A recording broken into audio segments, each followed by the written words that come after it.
Pada bagian kedua ini saya akan mencoba berbagi informasi tentang jenis-jenis aktivitas kelas atau classwork dalam aplikasi Google Classroom. Di bagian sebelumnya kita sudah belajar bagaimana cara membuat kelas online. Ya, ini ceritanya saya sudah membuat satu kelas online.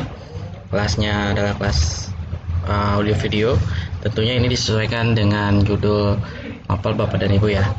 Baik, setelah kita masuk di kelasnya, di sini posisi saya adalah sebagai akunnya adalah admin atau guru. Tentunya akun dan guru ini bisa membuat aktivitas kelas atau classwork. Classwork ini ada menunya di sini. Classwork itu adalah sebuah tab atau bagian dari Google Classroom yang isinya untuk memuat materi, melemparkan pertanyaan untuk diskusikan, membuat event quiz dan event penugasan. Kita coba satu persatu untuk mengenal cara-caranya. Yang pertama, ceritanya saya akan membagikan sebuah materi untuk dipelajari. Caranya yang pertama, kita klik material, judul, kita beri judul material di sini. Kebetulan pertemuan di sini adalah tentang pengenalan fitur-fitur perangkat keras. Jadi kita beri saja judul materinya itu pengenalan fitur perangkat keras. Pengenalan fitur perangkat keras ini 9 nanti untuk dipelajari oleh siswa ya. Pengenalan perangkat keras komputer. Nah, di sini ada deskripsinya. Deskripsi ini bisa saja satu, instruksinya ya, silakan untuk mempelajari materi dengan cermat dan bertanggung jawab. Kemudian yang kedua, bisa saja di sini adalah tujuan pembelajaran. Siswa diharapkan mengenal minimal 5 bagian perangkat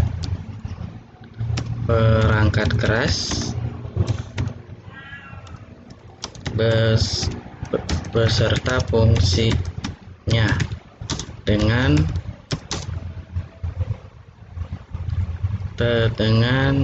teliti ya, kurang lebih seperti itu. Nah, di sini sudah ada judul, sudah ada deskripsi. Kemudian berikutnya kita menambahkan materi. Nah, yang perlu saya jelaskan, Bapak Ibu bisa melampirkannya dengan dua cara memuat materi ini. Yang pertama, dari Google Classroom itu disediakan fasilitas seperti Microsoft Office. Itu caranya bagaimana? Caranya misalkan Bapak Ibu baru mau membuat materinya itu dari media Word misalkan ya, di komputer Bapak Ibu tinggal pilih aja, klik kemudian dokumen. Nah, nanti di sini dia akan muncul tab halaman baru.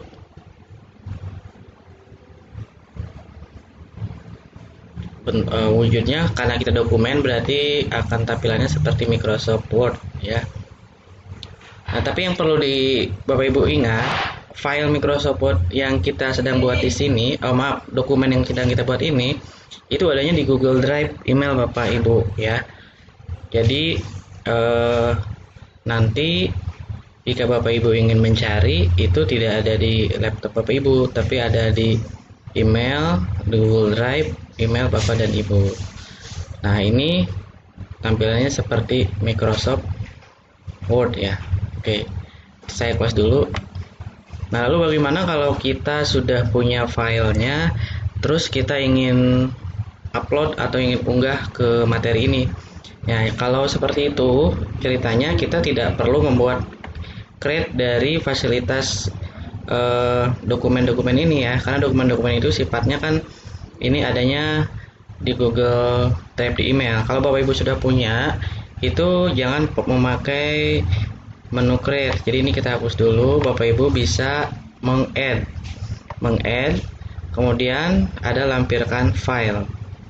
Nah, lampirkan file ini tinggal diklik lalu pilih filenya ada di mana di komputer Bapak Ibu. Misalkan saya sudah punya filenya itu ada di media atau di folder download tentang materi perangkat keras. Oke, saya sudah punya materinya ini. Saya klik open. Nah, sesudah di sini masuk, kita upload. Nah, saya kira cara ini lebih simple karena kita bisa mengedit dulu secara offline di komputer kita, lalu baru diupload.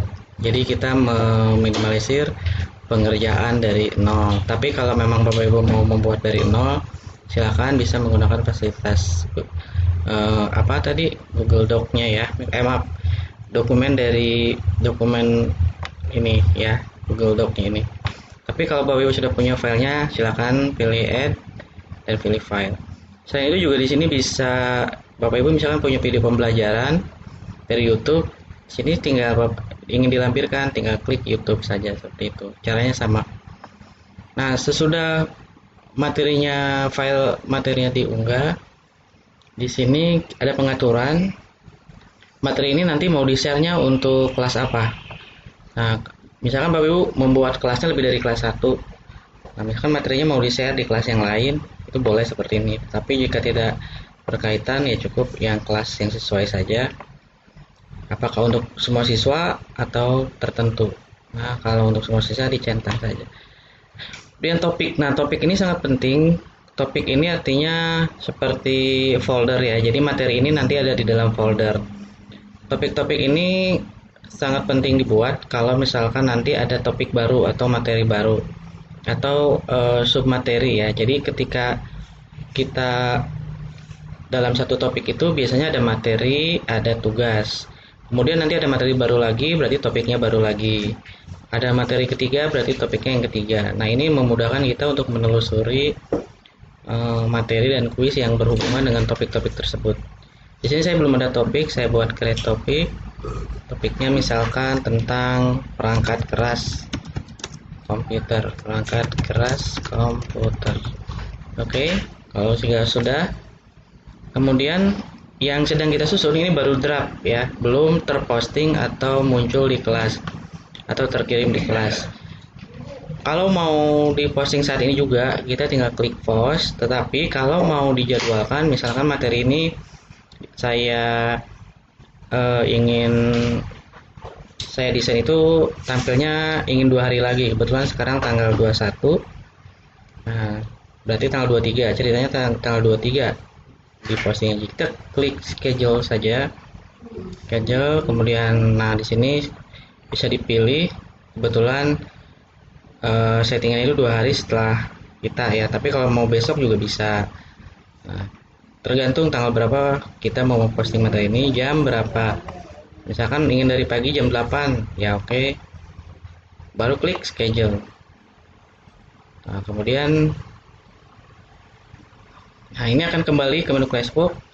Di sini Bapak Ibu masih terlihat belum berwarna atau abu-abu. Artinya apa? Artinya aktivitas kerja ini atau materi ini itu baru bersifat draft.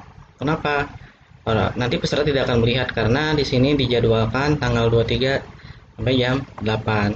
Tapi kalau mau diedit, misalkan ingin diposting sekarang, ini bisa kita close, kita kali, ingin diposting sekarang juga, kemudian klik post.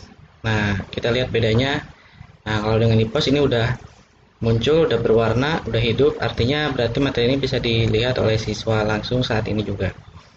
Oke, saya kembalikan lagi karena saya ingin munculnya itu hari Senin. Saya edit, kemudian saya student. Oke, kita save.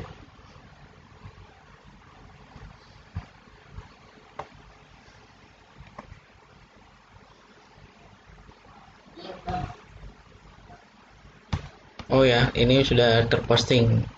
Oke, ya itu bedanya kalau misalkan antara schedule dan posting.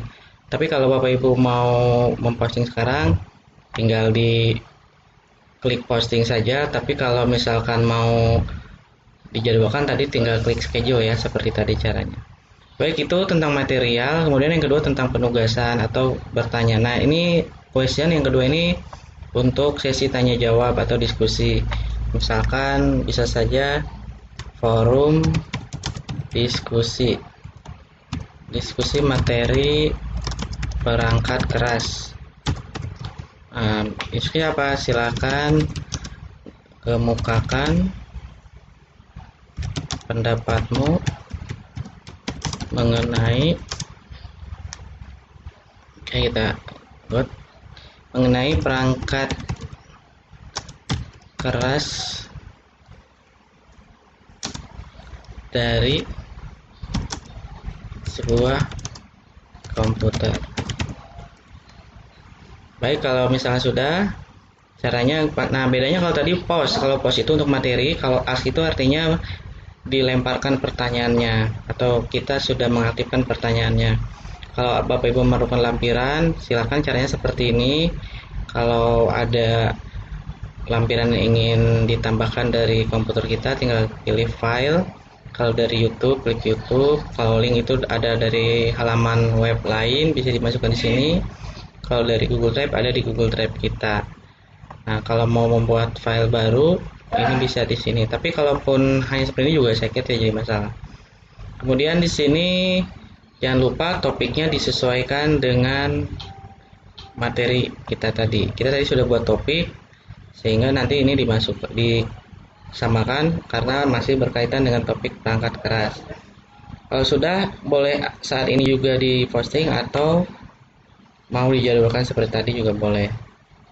Ya, misalkan ingin saya jadwalkan tanggal 23, oke, jam 8, oke, schedule. Sip. Nah, seperti ini. Di sini masih abu-abu apakah tadi dijadwalkan. Tapi kalau Bapak Ibu mau sekarang juga, ini sudah muncul. Kemudian yang berikutnya adalah quiz. Ya, kita coba klik quiz. Quiz di sini biasanya untuk ulangan. Quiz di sini misalkan kita beri judul quiz materi perangkat keras komputer. Quiz materi perangkat keras komputer di sini tugas. Nah, Bapak Ibu sebelumnya harus dipikirkan dulu bentuk soalnya bentuk tesnya itu mau seperti apa. Apakah mau sifatnya wawancara, apakah sifatnya mau memberikan soal uraian atau memberikan soal pilihan ganda atau apa. Misalkan di sini saya ingin membuat kuisnya itu menggunakan multiple choice melalui aplikasi Google Form. Itu boleh, misalkan instruksinya silakan mengerjakan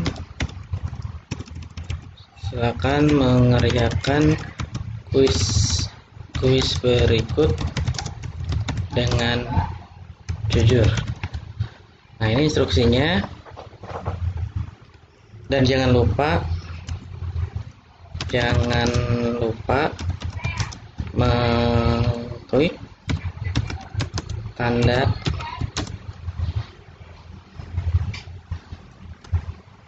selesai. Nah, mengklik tanda selesai itu nanti ada di menu peserta ya Bapak Ibu atau siswa. Kenapa? Karena kalau tidak mengklik, dianggapnya kuisnya itu belum dikirim, jadi mungkin baru dibaca atau dikerjakan, walaupun di Google Formnya nanti sudah terkirim. Nah, kemudian setelah itu kita baru menyusun soalnya. Di sini sudah disediakan Google Form. Jadi memang Google Form ini salah satu fasilitas dari Google untuk membuat event quiz seperti yang biasa kita laksanakan di sekolah. Caranya gimana? Caranya tinggal diklik saja blank quiz ini. Nah, lalu kita akan membuat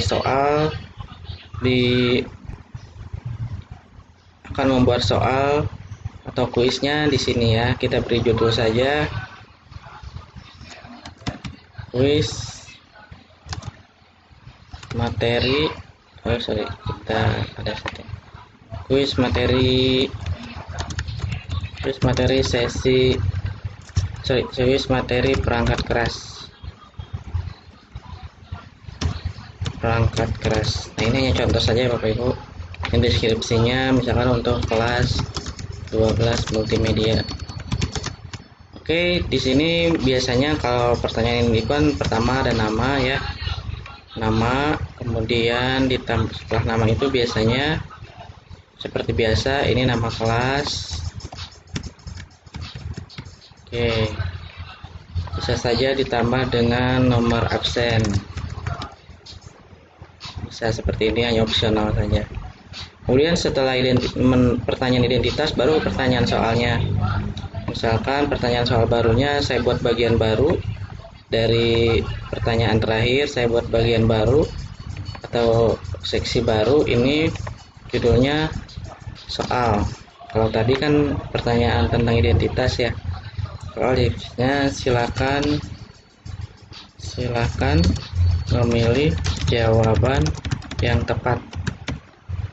Nah, ini baru kepala bagian dari seksi 2 atau bagian kedua ini. Berikutnya kita masukkan pertanyaannya, kita klik plus. Misalkan pertanyaan pilihan ganda, misalkan perangkat keras yang berfungsi sebagai sumber listrik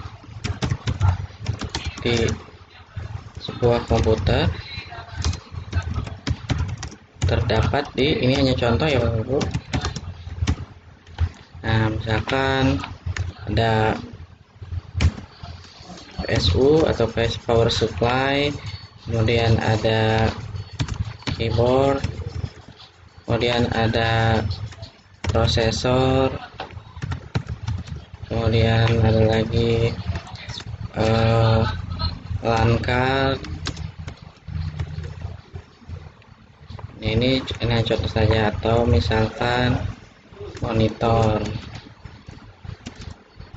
ya, contoh ini. Nah, ini contoh saya hanya membuat satu pertanyaan aja. Saya yakin Bapak Ibu sudah bisa ya. Untuk buat PG jangan lupa kunci jawabannya yang mana, kemudian berapa poin jika memang betul. Kalau disarankan sih skor maksimal 100. Kalau Bapak Ibu mau buat soalnya 40 bisa saja, berarti poinnya itu 2,5 ya, seperti itu, supaya nilainya nanti jadi 100. Oke, ini kita hanya contoh saja ya Bapak Ibu. Kalau sudah kita bisa setting dulu. Kita bisa setting anak hanya bisa mengirim satu jawaban. Kemudian setelah selesai mengirim jawaban, kita bisa memberikan respon terima kasih sudah menjawab, terima kasih sudah mengirim kuis ya, seperti itu. Oke, kalau sudah kita klik save. Ini untuk customize, maka ini tergantung identitas tergantung selera. Kalau sudah, kita tutup saja. Nah, jadi nanti di soal kita kembali lagi di sini. Kalau di tampilan peserta atau siswa nanti akan ada judul kuis, instruksi, dan nanti ada linknya. Link ini berisi tentang Google Form atau kuis yang tadi kita buat. Jika sudah selesai, seperti biasa, ini aktivitas kuis ini untuk kelas apa, kemudian poinnya maksimal berapa. No due date itu artinya berarti tidak dibatasi. Bapak Ibu kalau mau membatasi, ini bisa saja dibatasi. Misalkan pengiriman itu ditutup tanggal 24, misalkan muncul tanggal 23, ditutupnya tanggal 24. Artinya berarti setelah tanggal 25 ini soal ini tidak akan muncul lagi atau tidak terlihat di siswa ya, itu. Atau ditambah jamnya jam 8. Jadi setelah tanggal 23 pukul 08